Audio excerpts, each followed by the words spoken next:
오늘 시편 13편의 말씀을 함께 나누는데 역시 동일하게 다윗의 시예요. 그런데 오늘 1절의 말씀 보니까 다윗은 주의 얼굴을 구합니다. 여호와여 어느 때까지니까 나를 영원히 잊으시나이까 주의 얼굴을 나에게서 어느 때까지 숨기시겠나이까. 얼굴에 대한 얘기를 해요. 그 말은 평상시에는 주님의 얼굴을 대하는 게 자연스러웠다는 것이죠. 이게 주님의 얼굴을 대하는 게 일상 속에서 그래도 본인에게 자연스러운 삶이 아니었으면 이런 고백을 잘 안 합니다. 힘들면 주님의 얼굴을 구하겠어요? 돈 빌려줄 사람 찾겠죠. 힘들면 주님의 얼굴 구하겠습니까? 내 병을 잘 고쳐줄 수 있는 사람 찾겠죠. 그죠? 힘들면 주의 얼굴을 구한다라는 것은 내가 겪고 있는 문제의 현장 속에서 언제나 주님이 그 가운데 함께 하심으로 그 문제의 상황들을 넘어서 주님의 역사를 경험했던 다윗의 삶이 있었기 때문이에요. 근데 지금은 좀 그 부분들이 너무 멀게 느껴지는 거예요. 그래서 의역의 절정이라고 하는 메시지 성경, 제가 읽을 때마다 느끼지만 의역이 너무 심해요. 그분이 목회하시는 분이었기 때문에 좀 그렇긴 해. 너무 많이 풀어놨어. 그런데 한마디로 말하면 메시지 성경의 표현은 이런 느낌이에요. 요즘 너무 뜸하십니다. 물론 거기는 그렇게 안 돼 있는데 그냥 그 내용을 보면 요즘 좀 뜸하세요 하나님, 우리 좀 관계가 너무 소원해진 것 같습니다. 이제 이런 정도의 표현들이 있어요. 어떻게 여러분 그렇습니까? 요즘 하나님이 좀 뜸하십니까? 이 사순절의 기간에 그러한 우리의 마음들이 하나님과의 간극이 좀 좁혀질 수 있는 은혜가 있기를 주님의 이름으로 축원합니다. 하나님은 우리를 향하여서 얼굴을 돌리시는 법이 없어요. 성경은 분명히 그것을 우리 가운데 말씀하고 있는데 자꾸 우리의 생각 속에서 우리의 형편과 처지와 상황들이 있다 보면 그런 생각이 드는데 다윗도 지금 너무 힘든 거죠. 그래서 그걸 얘기하는 거예요. 예를 들어 볼까요? 지금 이 시편 13편의 내용은 사실 정확한 배경은 우리는 알 수 없지만 시편의 대부분의 내용이 그런 것처럼 상황은 별로 좋지 않아요. 오늘 이 상황은 뭐냐 하면 궁지에 계속 몰리는 거죠. 예를 들어서 사울을 피해서 계속 도망 다녔잖아요. 그런 도망 다니다가 일단 왠지 자기의 영역 내에, 다시 말하면 이스라엘 사람으로서 그 영역 내에서는 더 이상은 사울의 위협으로부터 본인을 지탱할 수가 없으니까 망명비슷하게 넘어가죠. 남의 나라로. 그게 사실 쉬운 일은 아니에요. 왜냐? 이제는 적대국이었고 다윗을 너무 잘 아는 왕이었는데, 그런데 또 이런저런 이유로 사울을 통해서 그 왕조를 통해서 이렇게 팽당했던 사람, 소외되어졌던 사람들이 가족들을 포함해가지고 한 500~600명이 쫓아다녔단 말이에요. 자기 한 몸 추스리기도 힘든데 그런 식소들까지 거느리고 다녀야 되는 상황들이 결코 쉽지 않았죠. 그러다가 사실은 남의 나라 싸움에서 본인들이 나서야만 되는 상황이 된 거예요. 그럴 수밖에 없는 게 눈치 보고 있는데 뭐 거기서 그냥 주저앉아 있으면서 호의호식할 수는 없으니까. 그래서 식솔들 두고 전쟁터에 나갔다 돌아오고 났더니 그 사이에 또 다른 애들이 그 식솔들을 싹 잡아간 거예요. 그랬더니 그동안 거두어줬던, 그죠? 그 식솔들과 더불어서 거두어졌던 그 팽당한 사람들, 자신의 부하라고 여겨졌던, 자신을 따르던 무리들이 돌멩이를 들어가지고 다윗을 쳐 죽이려고 그래요. 여러분, 사람은 그렇습니다. 그렇게 대단한 존재들이 아니에요. 뭐 어저께까지는 죽고 못 살고 뭐 당신뿐이라고 얘기하고, 그래도 지금 내가 닥치는 상황 가운데서 아니다 싶으면 언제든지 또 이렇게 막 등을 질 수 있는 관계들이에요. 그런데 어찌어찌해서 또 구해오는데, 언제 그랬냐는 듯이 다시 또 다윗을 따르는데, 여러분, 그런 관계들 속에서 온전한 신뢰를 갖는다는 게 쉽겠습니까? 그러니까 다윗의 인생이 왜 하나님의 얼굴만을 구할 수밖에 없었는가? 그게 아니고는 답이 없었기 때문이에요. 여러분, 옆에 쫓아다니는 사람들, 자기를 추켜 세우는 사람들, 자기를 연호하는 사람들, 이 사람들만 바라봐가지고는 답이 없었기 때문이에요. 이제 돌아오는 주일이 종료주일이지만 예수님이 예루살렘성 입성하실 때 난리 났었잖아요. 그죠? 호시엔나, 뭐 우리가 호산나라고 얘기합니다만은 만세거든요. 만세. 쉽게 말하면 이제 우리의 고난은 끝났다. 이제 예수님 오셨으니까, 메시아가 오셨으니까 싹 다 그냥 요즘으로 말하면 적폐를 척결하고 그냥 그죠? 새로운 왕조 가운데에서 뭔가를 우리가 이제 잘 사는 세상이 올 거야 이랬는데 예수님이 정작 오셔서 행하셨던 모든 일들은 십자가를 위한 걸음걸음이셨으니까 마음에 찼을 리가 없잖아요. 그랬더니 여러분 나중에 그렇게 호산나를 외쳤던 사람들이 다 예수님 못 박으라 그럽니다. 여러분 그게 우리 모습이에요. 우리는 그렇게 대단한 사람들이 아니에요. 예수님마저도 내 마음에 안 맞으면 뭐예요? 내가 믿는 스타일이 안 맞으면 내가 맞는 스타일대로 맞추든지 아니면 그냥 말아버리는 거죠.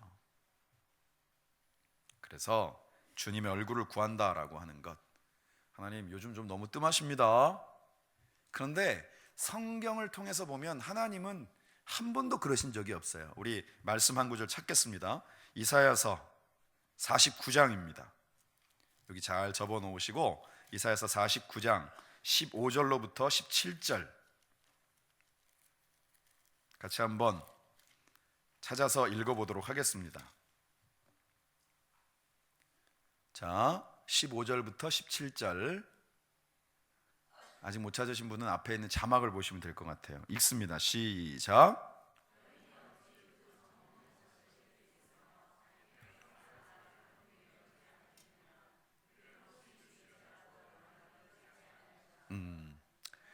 예, 일단 15절의 말씀을 보면 뭐라고 되어 있냐면 부모들이 자식을 읽는다는 것도 말도 안 됐는데 부모가 만약에 자식을 잊는다고 해도 나는 그렇지 않다라고 말씀하시는 거예요. 16절 읽어보겠습니다. 시작. 내가 너를 내 손바닥에 새겼고 너의 성벽이 항상 내 앞에 있나니. 17절. 내 자녀들은 빨리 걸으며 너를 헐며 너를 황폐하게 하던 자들은 너를 떠나가리라. 아멘. 어디다 새겼다고요? 손바닥에 새겼어요. 항상 같이 하는 거예요. 하나님은 우리를 절대로 잊지 않으신다라고 약속하시는 거예요. 여러분 말씀이 들려야 되는 이유를 아시겠죠? 말씀이 안 들리면은요, 이러한 하나님의 약속의 음성들이 들려지지 않으면 우리는 다윗처럼 그런 생각을 하는 거예요. 하나님 요즘 좀 뜸하십니다. 요즘도 많이 힘든데 다른 일로 너무 바쁘십니다.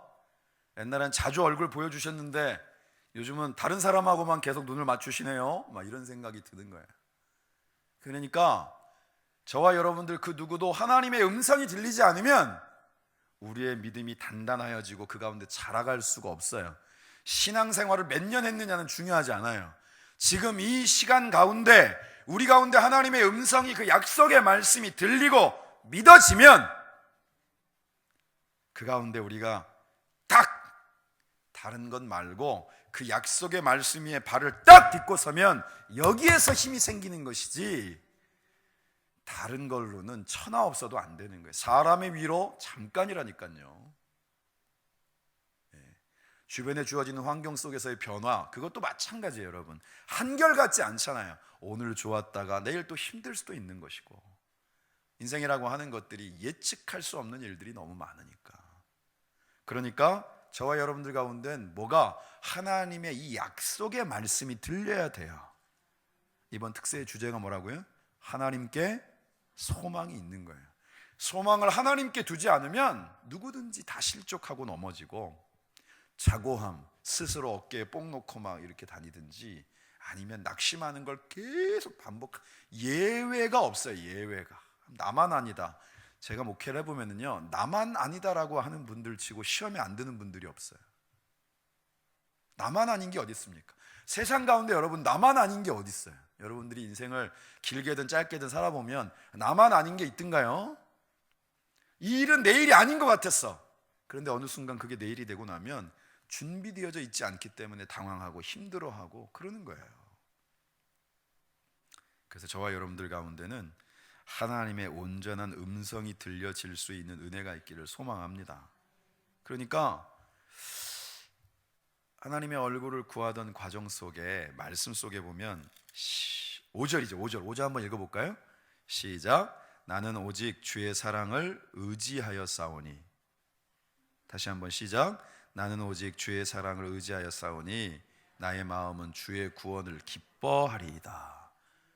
이 앞의 내용이 뭐냐면 아니 지금처럼 계속 이렇게 어려움들이 계속되면 내 주변에 있는 나의 대적들이 나를 보면서 나만 뭐라 그러겠습니까? 야, 네 하나님은 어딨냐? 야, 네 하나님이 있으면 지금 네 문제 가운데서 너를 끄집어내야지. 그러면서 오히려 하나님을 향하여서 손가락질하고 하나님을 폄하하고 하나님의 영광이 가리워질까, 그게 걱정됩니다. 이렇게 얘기하는 거예요. 그런데 다윗이 거기에서 끝나지 않죠.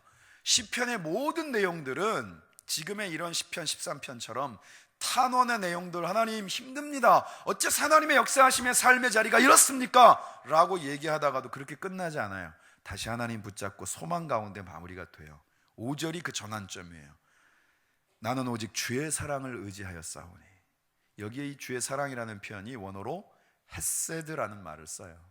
물론 헤세드는 어떤 그 번역 가운데서는 인자라는 말도 쓰지만 여기서는 주의 사랑으로 표현이 됐는데, 사랑의 종류 중에 어떤 사랑이냐, 내가 너를 사랑합니다가 아니라 이것은 분명한 약속에 근거한, 무엇에 근거한? 약속에 근거한, 하나님이 이 약속을 하셨기 때문에 반드시 지킬 것을 전제로 한 사랑이란 말이에요. 그래서 이것을 언약적 사랑이다라고 얘기하는 거예요. 그냥 막연하게 사랑한다 이런 게 아니라 하나님은 약속하신 바를 반드시 지키시는 분이니까 그 약속을 근거로 해서 그 약속을 이루심으로 그 사랑을 확증하시는 분이다라는 거예요. 저와 여러분들이 그 하나님의 헤세드를 마음 가운데 확신하실 수 있기를 주님의 이름으로 축원합니다. 주님의 사랑이 이 헤세드, 이 언약적인 사랑이니까 우리의 모습 있는 그대로를 다 받으시는 거예요. 우리가 막 멋진 모습으로 흔들리지 않는 믿음으로 왔을 때만 우리를 받으시는 게 아니라, 그죠? 도마처럼 손가락 넣어보고 싶어 해도 받으시고, 그죠? 야, 어저께까지만 해도 믿는다고 막 난리치면서 850대 1로 싸웠던 엘리야가 광야로 쫓겨가서 거기에서 죽여달라고 얘기하는 그런 너무나도 연약한 모습 가운데 있을 때도 그를 부르시더라라는 얘기죠. 그래서 그 주의 사랑을 근거로 해서 이제 내가 주님을 보고 싶습니다라고 얘기하는 거예요. 보고 싶습니다. 6절 같이 한번 읽어보겠습니다. 시작. 내가 여호와를 찬송하리니 이는 주께서 내게 은덕을 베푸심이로다. 하나님은 결국 뭐예요? 회복시키시고 다시 늘 그랬던 것처럼 우리 가운데 그 얼굴을 대면하여 볼 수 있도록 하신다라는 거예요. 여러분, 열왕기에 보면 엘리사라고 하는 유명한 선지자가 나와요. 얼마나 유명하냐, 아람하고 뭔가 이렇게 싸움이 있으면 아람에서 골칫거리인 게, 왕이 심지어 이렇게 얘기했어요. 우리 가운데 내통하는 사람이 있다. 안 그렇고서야 우리가 무슨 작전 세우면 여기 어김없이 거기에 이스라엘 군대들이 와 있고 막 매복해 있고 우리가 언제 그랬는지에 대해서 다 꼼꼼하게 준비해가지고 연전연패를 하는 거 보면 우리 가운데 틀림없이 내통하는 자가 있다 그랬단 말이에요. 그랬더니 그 중에 한 신하가 얘기하는 거예요. 아닙니다. 이스라엘에는 엘리사라고 하는 이게 특별한 선지자가 있는데 그 친구 때문에 그런 거니까 걔를 없애면 됩니다. 그러니까 이스라엘을 공격 안 하고 이스라엘을 공격하기 전에 엘리사가 있던 도단성이라고 하는 곳을 에워싸는 거예요. 그랬더니 엘리사 옆에서 시종 들던 수발하던 게하시라고 하는 종이 자기 주인한테 와가지고 막 벌벌 떨면서 얘기하는 거예요. 지금 난리 났습니다. 아람 군대가 주인님 잡으려고 다 달려왔어요 라고 얘기했는데 너무 평온한 거죠. 어째서 그렇게 평온하십니까? 그때 기도하는 거예요. 제 총의 눈을 열어주십시오. 게하시의 눈이 딱 열리니까 뭐가 보였다 그래요? 거기에 우리로 말하면 천군인 거죠.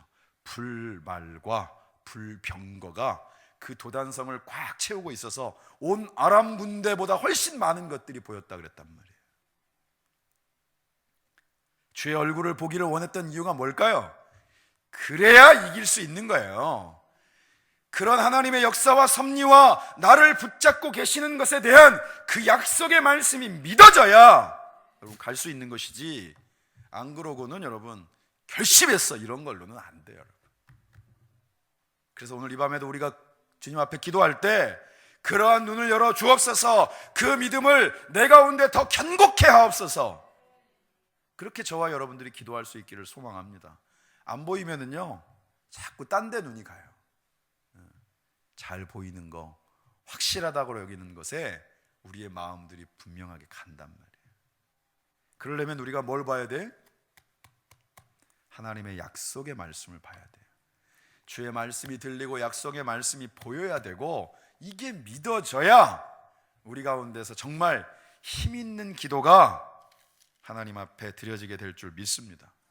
여러분, 예수님이 왜 기도하셨는가? 우리보다 사실은 기도가 많이 필요하지 않을 것 같으신데, 그분이 늘 기도하셨던 건 우리에게 보여주시기 위함인도 물론이려니와, 그분이 겟세마네에서 기도하셨던 것처럼 힘들고 어려운 상황과 순간 가운데 그분도 한결같은 하나님을 붙잡는 인간의 몸을 입고 있는 그러한 예수님의 모습 속에서는 그분 역시도 그 하나님이 분명하게 내 가운데 그 약속의 말씀대로 나를 보내신 뜻대로 분명하게 보여지고 믿어져야 이 십자가의 길을 끝까지 가실 수 있었기 때문에 틈만 나면 기도하시는 거예요. 사람들이 달려들고 연호하고 메시아가 떴다, 갑자기 그때 당시에 셀럽이 됐어도 거기에 연연하지 않고 한적한 곳으로 가서 기도하시고, 그리고 그 문제의 상황과 순간 가운데에서 언제나 하나님 아버지를 구하는 것에 더 민첩하였다라고 하는 것을 주님이 우리 가운데 보여주시는 거예요. 바울처럼 열심히 사역했던 사람도 감옥에 갇히잖아요, 그죠? 그런데 그 가운데 기도하고 찬송했더니 옥문이 열린단 말이에요. 여러분, 문제의 현장에서 우리가 기도한다라는 뜻이 뭐죠? 하나님을 붙잡는다는 거예요. 여러분, 우리가 왜 이 사순절의 기간에 함께 기도합시다라고 그렇게 목놓아 외치는가? 기도 가운데 하나님의 역사하심이, 적어도 그 기도가 우리의 말씀 속에서 주시는 은혜가, 그 믿음이 구체적인 현실로 실현되어지고 하나님의 한결같은 은혜로 나타날 것들을 우리 가운데 확증시키는데, 기도밖에는 다른 방법이 없기 때문인 거예요. 여러분, 가만히 있는데 믿음이 좋아져. 막 집에 혼자 가만히 있는데 막 믿음이 막 살아나고 막 하나님이 보고 싶고, 이런 경우들이 거의 없어요. 다른 이들과 더불어서 막 시간들을 보내고 다른 이들과 더불어 유희를 즐기는데 그 가운데 하나님이 막 생각나고 이러기가 어렵단 말이에요. 그래서 지금 이 시기는 주님 안에서 저와 여러분들 가운데 다른 건 몰라도 하나님의 약속이 믿어지고 보여지고 내 가운데 확신되어져서 한 걸음을 걸어도 주님과 함께 걷는 은혜가 있기를 주님의 이름으로 축원합니다. 우리가 에스겔서의 말씀을 한 구절 더 보겠습니다. 에스겔서 잘 접어 놓으시고 37장 함께 보겠습니다. 뒤에 에스겔서 37장